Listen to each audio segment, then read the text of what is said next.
Your sister needs peace tonight, Illa. We canceled your birthday. My mother said it so casually, like she was postponing a dentist appointment, not erasing my 18th birthday, the one night I had quietly counted down to for years. Her tone didn't crack. Her expression didn't waver. It was as if she truly believed this was reasonable, expected, normal. The backyard lights I'd strung up myself flickered in the warm Arizona dusk. Streamers swayed lazily in the breeze. A plate of chocolate chip cookies, still warm, still soft, rested on the table I'd set with ridiculous care. For the first time in a long time, I'd allowed myself to hope, to want something, to imagine a night that belonged to me. And in one sentence, she swept it aside. I didn't shout. I didn't cry. Instead, I walked to the table where the cake sat, candles placed neatly, waiting for a flame that would never come. I blew them out one by one, even though they had never been lit, each breath feeling like a quiet burial. Something inside me shifted, sharp and small, almost invisible. They thought my silence meant acceptance. They had no idea what it truly was. You might think my family looked normal from the outside. People always did. The nice hedges, the glowing porch light, the framed vacation photos lining the hallway. A picture-perfect family, the kind neighbors envied. But I'd learned early that perfection has a price, and I was almost always the one paying it. Growing up with Miranda, 5 years older, louder, dramatic, and according to my mother, eternally sensitive, meant learning to disappear before she even opened her mouth. Sensitive was the magic word. Sensitive when she didn't like dinner. Sensitive when she slammed her bedroom door hard enough to rattle the hallway. Sensitive when she demanded a new outfit because the old one felt wrong. Whenever she spiraled, the entire house rearranged itself around her emotions. And I, the strong one, as my mother liked to call me, was expected to understand. Just let her have it, Ila. You're good at sharing. Those words stalked me through childhood. Sharing meant Miranda got the new shoes while I got her, still perfectly fine, hand-me-downs. Sharing meant she chose the TV shows. Sharing meant she got the bigger room, while I got the one with better sunlight, as if brightness compensated for being second place. Still, I tried not to be resentful. I told myself every family had its imbalances. I convinced myself things would even out one day, that patience meant someday someone would notice me.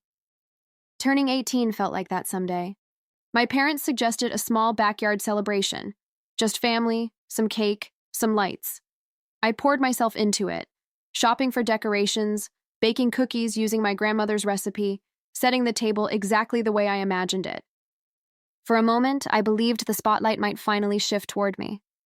But as the sun dipped behind the fence and plates remained untouched, as my phone stayed silent and the wind rustled the decorations meant for my guests, I felt the truth settle in my chest long before my mother spoke her sentence. In this house, even my birthday didn't belong to me. And standing there in the dim backyard, I realized something. Maybe it never had. By the time the sky slipped fully into darkness, the backyard looked like a stage after the actors had abandoned the play. The lights buzzed faintly overhead. The decorations I'd carefully hung fluttered in the warm night wind like they were mocking me. I kept checking my phone, refreshing the empty notifications, telling myself there had to be a traffic delay, a mix-up, something. Anything but the truth. At 9 p.m., the silence became unbearable. I finally walked inside. My parents were curled up on the couch, watching TV like it was any other night. The soft glow of the screen lit their faces. They didn't look guilty or startled, just mildly annoyed that I'd walked in. "Where is everyone?" My voice sounded thin, almost distant. Daniel, my father, didn't even glance up from the remote. "We canceled the party, Ila. You know how delicate Miranda is right now." I waited for the rest. A joke, a punchline, a crack in their expressions, something. Nothing came. "You canceled my 18th birthday because Miranda is upset she couldn't go on her trip?" I asked, my voice stiffening at the edges. Elise, my mother, sighed the way she always did when she believed I was being dramatic. "She's been crying for 2 days. You know how hard this week has been on her." 2 days. My sister had been sad for 2 days. And that outweighed 18 years of my life. Before I could respond, footsteps echoed from the staircase. Miranda descended, wrapped in a satin robe. Her hair was brushed, glossy, perfect, not a trace of the emotional collapse my parents claimed to be managing. She leaned against the railing like she was stepping onto a stage. "What's with the yelling?" she asked, voice dripping with irritation. "You're stressing me out." Something snapped inside me, not loud, not dramatic, but sharp, clean, final. "You canceled my birthday for her tantrum," I said, pointing straight at her. Miranda blinked once, slow, then smirked. "If I can't have fun today, neither should you. It's just basic empathy." Empathy. The word hit like a slap. For years, I'd been told to empathize with her moods, her wants, her crises, but she had never once been asked to understand mine. "I'm done," I whispered, not for them, but for myself. The room went still. My words hung in the air like a distant thunder. Everyone felt the shift. Then, the doorbell rang. We froze. My mother's face paled. My father muted the TV. Miranda rolled her eyes.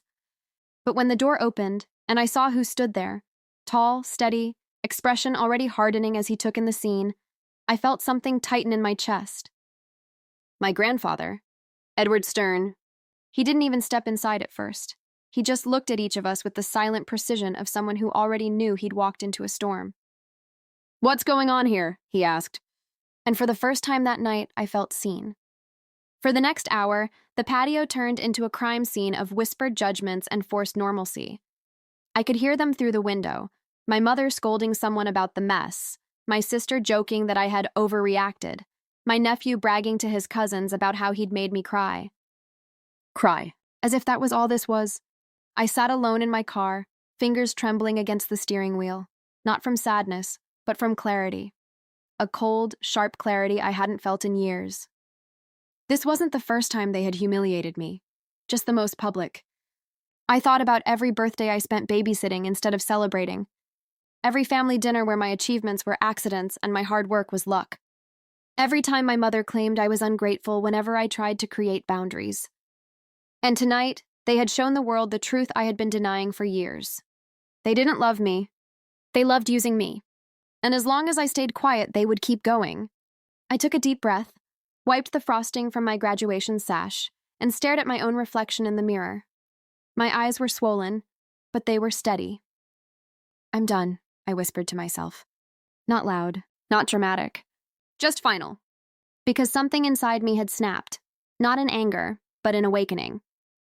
If they wanted to laugh at my success, good. They wouldn't be laughing for long. When I finally stepped out of the car, I didn't go back inside. I walked to the far end of the yard where my father kept the storage boxes. Inside one of them, I found exactly what I needed. The stack of old family documents, property files, and financial papers my parents always swore weren't my concern. I wasn't planning revenge, not yet, not fully, but I was done playing the family fool. As I sifted through the papers, the night breeze carrying the sound of their laughter, I found something that made my breath stop. A document with my name, my signature, but I had never signed it. They thought humiliation was the worst they'd ever done to me. They were wrong. This was just the beginning. My hands froze around the document, the flimsy paper suddenly feeling heavier than stone. I held it up to the faint patio lights, my heart thudding in slow, deep pulses. It was a financial consent form, one that allowed my parents access to an account under my name. An account I didn't even know existed. My signature was there, perfect, smooth, practiced. But not mine. They had forged it. My own family had forged my name. And suddenly, every strange withdrawal, every unexplained family emergency, every time my bank balance felt lower than it should, it all connected like a cruel mosaic. They weren't just humiliating me. They were stealing from me. I felt the world tilt for a moment, anger and clarity twisting together into something frighteningly calm. Inside the house, my mother burst into another round of laughter, the kind that echoed with ownership, like she believed she held every piece of me in her hands. She had no idea what she had just lost. I tucked the document into my jacket and kept digging, the old cardboard box squeaking under my weight. Receipts, tax forms, loan papers. And then I found it. The reason they always discouraged me from asking questions. The reason they mocked my independence. The reason they sabotaged every step I took toward a better life. A debt, in my name, taken out 4 years ago. Without my consent. That was when the numbness vanished, replaced by something cold and electric. My breath fogged in the night air as I stepped back, letting the truth settle like ashes around me. They weren't just toxic. They weren't just cruel. They were criminals wearing the mask of family. Footsteps approached, light, careless, belonging to my sister. She was coming around the corner, probably looking for more chairs or another chance to mock me. I stepped deeper into the shadows, clutching the papers to my chest. If she saw these, she'd snatch them, hide them, burn them.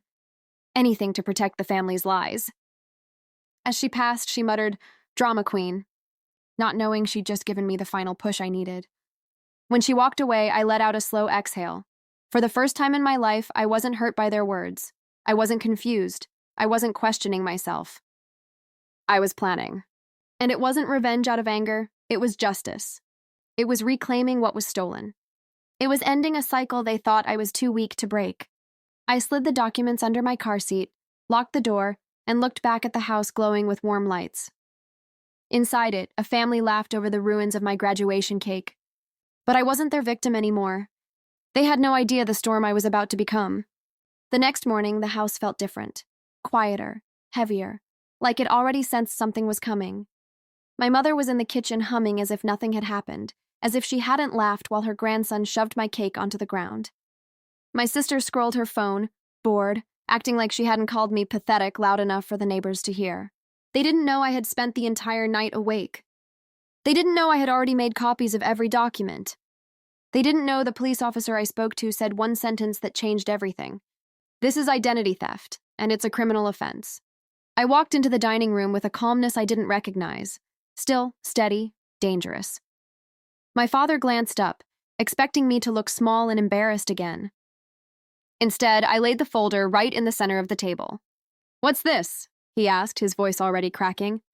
"Proof," I said quietly, "of everything you stole from me." My mother's smile evaporated. My sister froze. And for the first time in my life, they were the ones afraid of me. I opened the folder slowly, like I had all the time in the world, switched signatures, fake documents, forged contracts. They stared at each page as if it were a snake uncoiling in front of them. "You can't do this," my mother whispered, her voice trembling. But her eyes weren't sad, they were calculating. "Oh, I already did." I took out my phone, pressed play, and let the recording fill the room. The one my sister didn't know I made last night while she bragged to her husband about how easy it was to sign for Daisy. My mother lunged forward as if she could snatch the phone out of my hand, but I stepped back. "Touch me," I said softly, and I swear I pressed send.